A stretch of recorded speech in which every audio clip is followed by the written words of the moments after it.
Ժողովուրդ օրաթերթը գրում է. Ժողովուրդ օրաթերթի տեղեկություններով իրավապահ համակարգում քննարկվում է մանկավարժական համալսարանի պրոռեկտոր Մարիա Իսպիրյանի լիազորությունները կասեցնելու հարցը։ Արդյոք նախաքննական մարմինն ու դատախազությունը կկասեցնեն պրոռեկտորի լիազորությունները, թե թույլ կտան, որ նա շարունակի աշխատել, կհետևենք քննության ընթացքին։ Ավելին, մեզ հասած տեղեկությունների համաձայն պրոռեկտորը եւ քրեական վարույթով անցնող մեղադրաները նախաքննության ընթացքում պետությանը պատճառված վնասը փոխհատուցելու նպատակով պետական բյուջե են վճարել մոտ 5 միլիոն դրամ։ Ժողովուրդ օրաթերթը գրում է. Ժողովուրդ օրաթերթի տեղեկությունների համաձայն այս օրերին եւ իշխանությունը եւ ընդդիմությունը ներքին հարցումներ են իրականացնում քաղաքացիների շրջանում կապված հունիսի 7-ին կայանալիք արժան ընտրությունների հետ։ Մեր աղբյուրները փոխանցում են, որ եւ իշխանությունների ներսում եւ ընդդիմադիրների ներսում լուրջ մտահոգություն կա, որ Միուժ ոչ միայն չի ունենալու սահմանադրական մեծամասնություն, այլև միայնակ չի կարողանալու իշխանություն ձևավորել,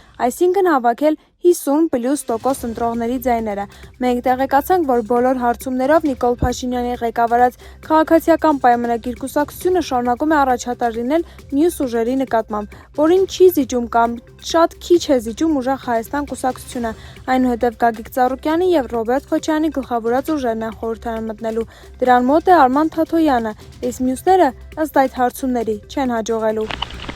Ժողովուրդ օրաթերթը գրում է. Լիլիթ Մակունցով համարվում է Նիկոլ Փաշինյանի քաղաքական հենասյուներից մեկը, առանցքային դեր ունի ինչպես ներքաղաքական, այնպես էլ արտաքին հարաբերությունների համատեքստում։ Լիլիթ Մակունցը ՔՊ նախընտրական ցուցակում զբաղեցնում է 15-րդ հորիզոնականը։ Ժողովուրդ օրաթերթը ուսումնասիրել եւ վերլուծել է նրա վերջին տարիների պաշտոնական հայտարարագրերը, բարձելու նրա գործունեության ուղղություններն ու գույքային վիճակի փոփոխությունները տարբեր ժամանակահատվածներում։ Ընդհանուր առմամբ ժողովուրդ օրաթերթի ուսումնասիրությունը ցույց է տալիս, որ տարբեր տարիներին մանկուցի հայտարարագրերում արձանագրվել են ինչպես զգալի եկամուտներ, այնպես էլ մեծածավալ վարկային պարտավորություններ, հիմնականում բնակարանային նպատակներով, այն դեպքում, երբ առանձին անշարժ գույք չի հայտարարագրվել։ Ում համար է նա անշարժ գույքի հիպոթեքի վարկ մարում, անհասկանալի է, քանի որ հայտարարագրված անշարժ գույք չկա, փոխարենը կա վարկը։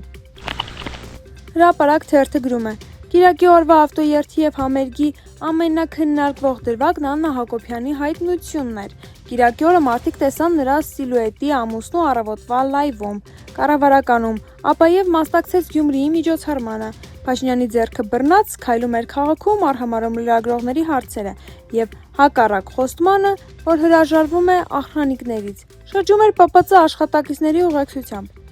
Վերամիավորվել եք։ Հարցը նրանք անպատասխան թողեցին։ Տեղեկացանք, որ անգամ Փաշինյանի թիմակիցները չեն հանդգնել ճշտել դա։ Մեզ ասացին, թե իրենք մեկ շաբաթ առաջ են իմացել, որ Աննան վերադարձել է կառավարական առանձնատուն, իսկ թե ինչ կարգավիճակով, չգիտեն։ Իրենք էլ են տարակուսած զույգի այս թատրոնից։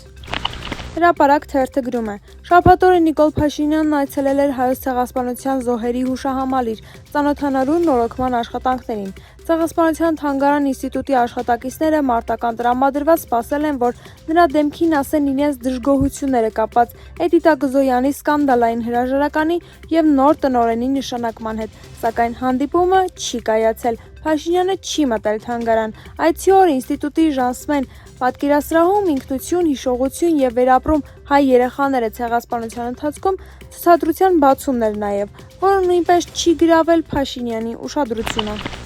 Հրապարակ թերթը գրում է. Շաբաթ օրը Էդմոն Մարուկյանի Լուսավոր Հայաստան կուսակցության համագումարն էր։ Հայտարարվեց, որ մասնակցելու են ընտրություններին եւ հրապարակվեց նախընտրական ցուցակի առաջին հնգյակը, որտեղ տարօրինակ կերպով չկար ԼՀԿ փոխնախագահ Դավիթ Խարժակյանը։ Տեղեկացանք, որ նա ընդհանրապես չի լինելու ցուցակում։ Մեր տեղեկություններով այնուհանդերձ, որպեսզի թիմին չվնասի, նա չի խզելու կապը կուսակցության հետ եւ լինելու է կուսակցության լիազոր ներկայացուցիչ։ Հարցազրույցներ է տալու, բանավեճերի է մասնակցելու։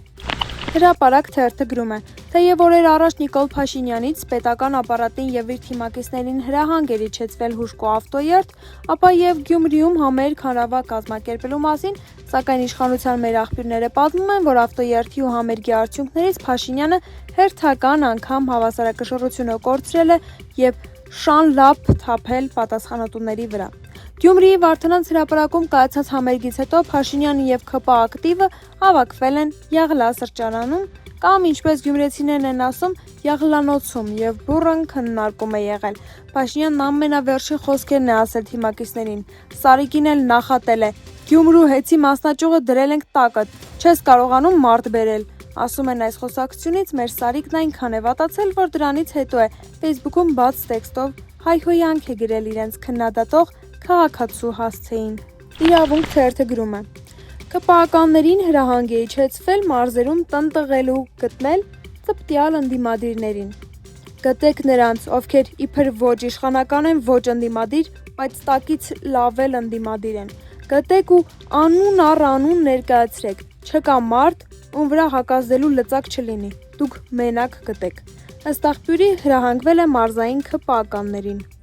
Իրավունք թերթը գրում է. ԳՇ նախկին պետ Օնիկ Գասպարյանը ցայտնոտի մեջ է ընկել բլոգեր Արամ Գաբրիելյանովի պատմումներից առ այն, թե իբր ինքը Օնիկ Գասպարյանը խոստովանել է, որ Նիկոլ Փաշինյանն է իրեն ստիպել 44-օրյա պատերազմի ժամանակ զորքերը ետ քաշել, ճանապարհ բացել թշնամու առաջխաղացման համար եւ հանձնել Շուշին։ Օնիկը նախշնչակտուր հերկման տեքստ է տարածել անվանելով տարածվածը ցնդաբանություն, ապա մտերիմ շրջապատում վախվորած հայտնել, թե այս նեղ մաջալին իրան հանել իշխանությունների դեմ իրան հեչ ձեռք չի տալիս, ականջս դինջ ապրում եմ, ինչ պետքն ա մտնեմ առաջին գիծ։ Ըստ լուրերի մոտավորապես այս կերպ արտահայտվել է վերջինս։